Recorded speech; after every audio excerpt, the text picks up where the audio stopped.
But in the next shlav, are you ready to now hear a little bit of an answer to that which you asked? We're very good, I think, with the first part, or we're better about the first part than the second part. So let's see what the Heilige Meshivach says like this, because what happens at the end of the parsha? Vayomer Paro, Vayomer. This is a typo. I copied this from somewhere, but this is, I don't think it's Paro, right? It's Purim, about 56 days till Purim, so maybe that. I told you I get a Purim meter. I get it every morning, all year long. I have a Purim meter. The guy every single day, 297 days till Purim. Every morning I wake up, my first thing I see is how many days it is till Purim. I could put you on this list, but it might. But anyway, over here it's not Pi. It's Moshe. Moshe Rabbeinu tells the Rebbe, Lama hare osa lama. Hashem, you sent me. How could you do? And now look what happens. I go, right? And Medrash says Moshe Rabbeinu goes and he shares the B'sar of the Geulah, and things get 1,000,000 times worse. The workload, the lack of rest, it gets so much worse. It's as if he felt he caused things to get a little bit. It's crazy. So he turns to HaKadosh Baruch Hu and says, Hashem, lama harei, meaning, why did you send me on this shlichus? Everything's from you. How could you do this?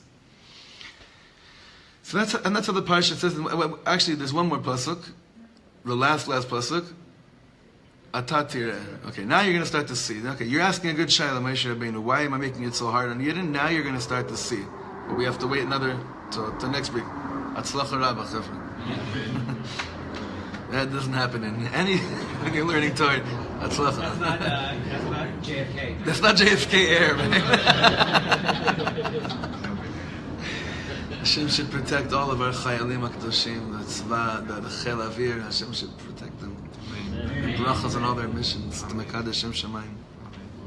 Hine lefi hareut, the Ishbitz says, it seems, the way you look at things, upele. Ech yatsa mipi Moshe davar kazeh neged Hashem yitbarach. How could such words come out of Moshe Rabbeinu's mouth that seem to be against Hashem? You have a taina on God. How could you do this so bad? Ach be'emet, really that's not it. Ach be'emet. Moshe Rabbeinu alav hashalom haya ohev Yisrael. Was there a greater ohev Yisrael than Moshe Rabbeinu? But when he heard, you know what the concept is, mipi gvura? How would you say then? When he heard from above, mipi gvura, when he heard and he saw that this is a typo. I copied from a Shema. I guess these people were a little bit Purimdik when they wrote this. Obviously that tough is a tet. ושמע כי יצטרכו להיות עוד במצרים עד לאחר המכות שיעברו על מצרים. אז שאל, הלא בידך ברגע אחד לפדות את ישראל. You know how long the Makot lasted for? 12 months. The Makot lasted for 12 months. This is the beginning of the Makot. What does Moshe Rabbeinu hear? That Am Yisrael has to stay here until the Makot is over. It's not like they could leave and then the Makot would happen to the Egyptians. They had to be there the whole time. And while they're there, it's getting worse and worse and worse for them. So Moshe Rabbeinu says, how could this be? You could, in 1 second, Hashem, you could livdot. You could take them out of this right now. Now, Chevra, that Shaila is the same Shaila today. Hashem can end the Galut right now. Right now. It could all be over. This Torah of the Ishbitzer is our Torah for today. Look what he says. As sha'al, alo b'yadcha berega echad livdot et Yisrael. You could redeem Am Yisrael in 1 second. V'lama yu b'mitzrayim yudbet chodesh lirot hamakot. Why should they be there for 12 months in Egypt to see the makot? Sheyifachdu mipneihem. Seeing the makot, what did that do to Am Yisrael? What do you think? There's a few ways of learning this Ishbitzer, a few different directions. Wait 1 second. כמו שכתוב, אשר יגורת מפניהם. Right? What does that mean? לשון יגורת? פחד, right? So what does this mean? What is he saying? What's the question of the Mashilach? למה יהיו במצרים בבית חודש לראות המכות שיפחדו מפניהם? Why should they have to be there? This will cause more and more fear, because if they think, they see it's bad for them, who are the Egyptians going to take their revenge out on? Eden. So why, every time you see your enemy getting patched, and they're not killed, you think he's going to come out and take it out on me in 1 second. Moshe Rabbeinu is going through this whole thing in his mind, in his heart. I shouldn't say he's going through his mind, heart, it's all one by him. He's wondering, what's the purpose of keeping them here to go through this and to cause more pachad in the lev? ולכן שאל זאת, כי באמת יראו גם ישראל מהמכות. Yeah, they would also have fear from the makot. Maybe they thought it's going to happen to them too. Who knows what went on in the mind of a yid saying, if we're such rachmanim b'nei rachmanim, even when our enemies get hurt, we get a pachad inside. I have to tell you, sounds very bizarre, but the only assassination, the only execution I ever watched, I don't know why I did this, thinking that I'd feel really good, was when, I don't want to say his name in a shul, the guy from Iraq was hung. Yeah, same thing. Is it the same thing, right? Killed my neshama. I don't understand why. Okay, Chazal say, "Bin pol levecha al tismach." I didn't have to work hard not to be happy. Jew. Huh? It's by a Jew. Bin pol levecha tismach. Right, but we're born with the concept of so what in the world of liberalism, peace, right? That whole world say, "Bin pol levecha al tismach." That means your enemies. Yeah, your enemies, like him. I don't want to say his name, right? What happens to us when we see even that happen? It's tzedek. Of course, it's tzedek. Of course, it's tzedek. Other nations of the world go out on executions, then they can sit down and have a whole geschäft, a whole barbecue. We, even if it's the most just thing in the world, there's an Indian by us. That's not our Indian. It's not our Indian. Even the Kama doing it, and there's a tzivui in the Kama. The Indian isn't afterwards. Now we can go and sit back. We're made of something else. So when Am Yisrael, Moshe Rabbeinu says, "What sensitive people! They're going to see the Egyptians getting patch after patch. Why do they have to see this? Even if it's just." And even if their slave master who tortured him is going to get hurt, a Yid feels something when he sees someone else in pain, even if it's his enemy, his non-Jewish enemy. It does something to you. Okay, I'm glad no one threw a chair at me after the last statement right now, because I know it's not so hard to digest. And trust me, you should see my bookshelf to understand where I'm holding and what I learn, and whose farm I read, so you understand. It's not like, but I mean, it's all one in that image. So look what he says. So he asks this from Hashem, and it's coming from such a real place. Hashem says to him, you guys have an Indian here. There's something you need to go through by witnessing what I'm about to show you for the next 12 months. You're not finished. You're not there yet. You're not ready. כי באמת היה להם לישראל איזה שייכות עם מצרים. Am Yisrael has some kind of a how would you say shayach in proper context to here? Dependency. No, not dependency. Association. More, yeah. It's Belong. because Shayachut. No, I think we see it though. Belong. We see it very strongly when they're in Mitzrayim, when we're in the Midbar, right. Where they're remembering their days in Mitzrayim positively. Right. So how can you remember it positively unless there is some part of you which is still hasn't left it? You know what I always tell my friends, like they go through any of my friends that went through a divorce, or they're about to go through a divorce, right? Or they're in the process and they're about to officially get divorced, right? And it's right, like it's just not that they should, whatever it is, they decide to get divorced. And I always say to them, I'm begging you right now to remember this ugly feeling you're feeling right now, because when this is over and you give the get, what's going to happen to you? It's a very important thing. It's very hard. I had a chaver once tell me that thing saved his life. Like the reminding him. So what I wanted to do was just like record fights that I would hear them fighting, or something like that, to just play it back for him to bring, something like that. So is that belonging or is that association? We're going to see. It's very good. What both of you are saying. By the end of this teaching, we're going to determine which one it is, because it's two different things. What's that? It's like codependency. It's not necessarily a positive term, but they had a need about it. Then he would say tzorech. Shayachut means it's a little bit different. Into Mitzrayim, right? So they were seeing they were pretty much there. They were Yehudim, but they were Mitzrayim, like the way that they behaved. No, but if God forbid a Jew assimilates and marries a non-Jew, is he shayach to the non-Jew? I mean, he's in that community. It's their community. They felt like it unfortunately has become right, part of him. Right. But is it shayach to his shorish neshama? Chas v'shalom. God forbid. Let's see. A bit of association. Let's see. Where's Eli? Where's the lawyer? It's not here. He could have solved this in a second hand. Okay, go weiter. כמו שכתוב, לקחת לו גוי מקרב גוי. And Sefer Dvarim, when it goes back to the story, how is it described that a whole Indian of Yetzias Mitzrayim to take from him a nation from amongst a nation? לקחת לו גוי מקרב גוי. We're a nation amongst, מקרב, from the inside of another nation. היינו כעובר הנשמט מבטן אמו, שיש לו שייכות עם אמו. This is so crazy. What is an ubar hanishmat מבטן אמו? Like a fetus that is removed. Nishmat is more like pulled. Yeah, like pulled from the stomach of his mother. שיש לו שייכות עם אמו. He has some shaykhus to his mother. ולכן הוצרכו גם הם להתברר ולפחוד מהם.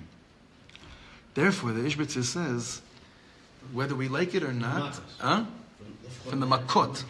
Therefore, the man Shilach is saying, and it's hard for us to comprehend this, although Moshe Rabbeinu is very interesting that, as a Mitzri, we have a shayachut with this nation because our leader, our Moshiach, came from there, and he's raised in the palace of the king. Of course, it's not a Shoresh Neshama. Shoresh Neshama comes from Kodesh Kadashim, but there was a shayachut that we had with this people, which caused our greater sense of a destiny, even though it's opposite sides, to have to figure out something to learn from the opposite side. That happens to us all the time. One time, and I didn't like this sentence at all, and I've been thinking about it for a long time. One time a rabbi said to me, למה אתה חושב שיש לנו כל כך הרבה בעיות? למה אתה חושב שיש לנו כל כך הרבה בעיות? הם מתפללים 5 פעמים ביום ואנחנו רק 3. Right? That was a hard sentence to swallow. They daven 5 times a day. We daven on a good day 3.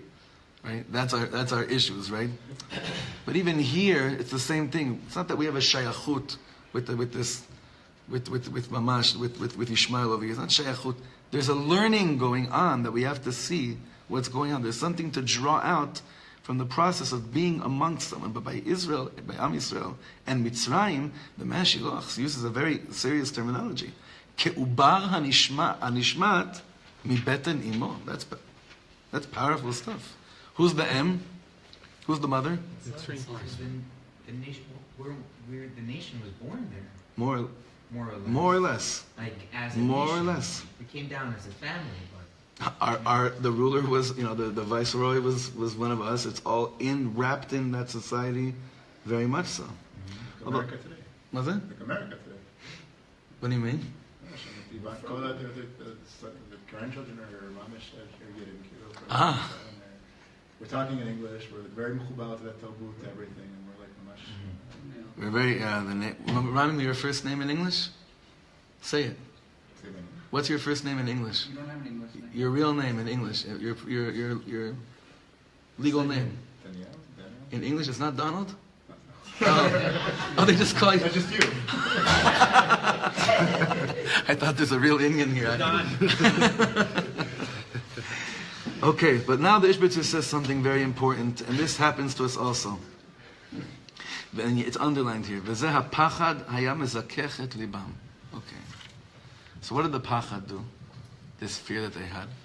It refined their heart. Was it? It brings out the truth. How? Explain. How did that do that?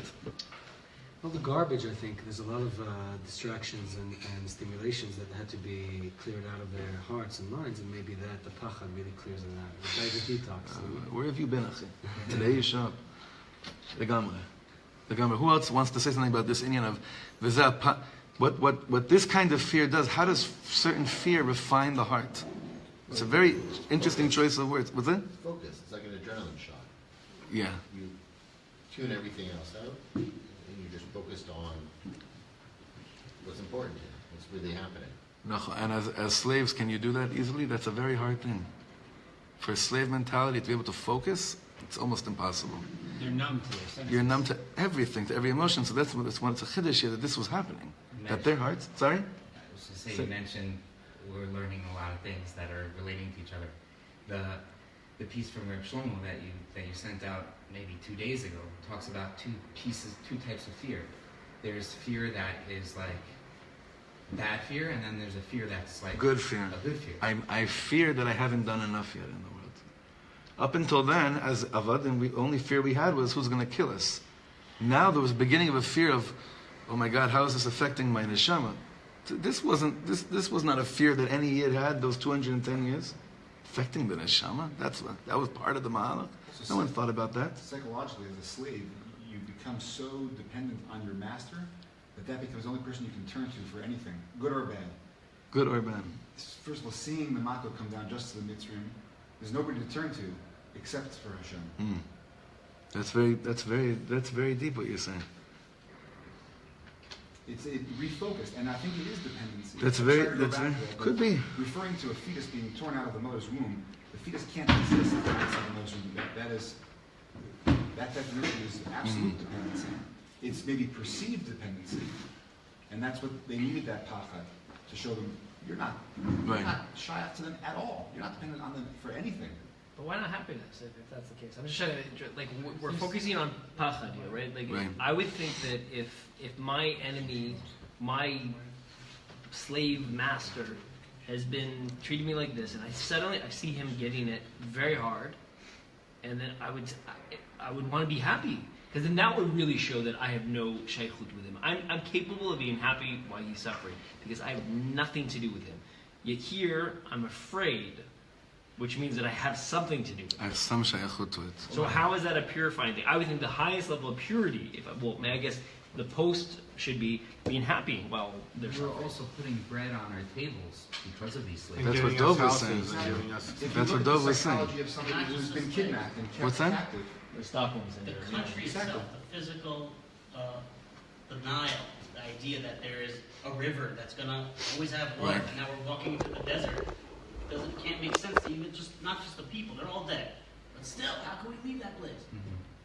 The Eretz itself, just the Eretz itself. If you go to the Nile today, you'll see, after the last canal begins the Sahara. That's it. It's the largest desert in the world from there. You can't leave it. You can't leave the Nile. That's why we went down there in the first place. They always have water. And you know what? Because they always had water, what did it prevent them from ever doing? Asking for water. That's why I heard the whole Torah this week from the Rabbi is that what's the curse of the snake? They will always have what you need. That's basically what happened, right? Al gechoncha teilech. So, what you think? What a geschmack! I have everything I need. That kills the soul. If you have everything you always need physically, you're never gonna start crying. Like this was the result. This was the result of what happened over there. That's why in the next piece, which we're not going to see today, but if you see beneath you, look, bekan matchila Yeshua. The Yeshua begins when you need to start crying, when you feel the desire to start crying. See, simcha wouldn't necessarily draw or push a person to start screaming out to Hashem. We're simcha. Usually we don't start. I'm so simcha. Thank you, please. That's not the natural result of simcha. Hopefully it's gratitude, as it's Indian too, but that doesn't bring the Geulah. The Geulah comes from Vayizaku Vatal Shavatam Vayalchu B'nei Yisrael Me'avodah. What forces you to what causes you to cry? Mina mitzah. Mina mitzah karati. Not mina simcha karati. Why? In Mashiach times, I think it'll be the other way around. Mina simcha karati. Mina merchav karati. Maybe you could be, but here in this world, I don't know of anyone that really starts screaming to Hashem when he has what he needs. The greatest opportunities for personal growth come from the darkest places. Let's go weiter. כמו שמצינו בגמרא, לא נבראו רעמים, אלא לפשוט, this is beautiful, הקמימות שבלב. The Gemara Bracha says, what's the purpose that רעמים, thunder, happens? What Hashem could have done, it could have been any other kind of thing going on. The Gemara says, what's the reason there's thunder? What happens when you're really into the sound of thunder? Akmimut shebalev. It straightens out the crookedness of the heart. When did we learn this about the crookedness of the heart? Anyone remember? The Ish Kodesh. We referenced it the Ish Kodesh, but we learned it by where were we when we learned this? Does anyone remember? We're by Rabbi Akiva. Or zara l'tzadik uli yishrei lev, as opposed to akmimut halev. Yishrei lev simcha. See, the result of the crying and getting your heart in order again, yashar, is uli yishrei lev simcha. But re'amim, the Gemara says, the point of it is that you hear that sound, that fear that it gets. Oh my God, I get Hashem shel yachem aleinu. that unfortunately we usually get the priorities straight when there's a real ra'am in the family. Chas v'shalom. Thunder when it comes to refuah in the family. Shri refuah shlema for everybody. And there's too many stories here. We've been having too many. The lists are still way too long of the Mishabech Lacholim. However, that's really the ra'am. Ra'am. That's the pada. You get your priorities right then. V'zeh pi'ura pasuk b'shir shel. It's a typo. I don't know what it means. It's in Tehillim. Rak be'einecha tabit v'shilumat resha'im tir'eh. היינו שאתה מוצרח לראות שעל ידי זה הפחד יתברר הכמימות לבך לטוב. What is Hashem telling Moshe Rabbeinu based on the way the Ishbitzer brings over this analogy? What's the last line here? What is Hashem really telling Moshe Rabbeinu? You need to look at what's going on and this pachad that it's causing you to straighten out your heart. I want to take out Yidden from Egypt without a lev akum. I know it'll take many more years to get the gullus mentality out of them. It's taken 2,000 years, and we're in Israel for 70 years, and if everyone had the last name Fleischer, it would be much easier, in terms of a non-galut mentality. I know, right? But there's still a very much galut mentality that we're still working on drawing out. Right? The Ishbitzer is saying over here, what we go through in life, all the craziness we go through in life, and all those moments of you being shaken up, you have two choices. One is you can turn to Hashem and say, why would you do this?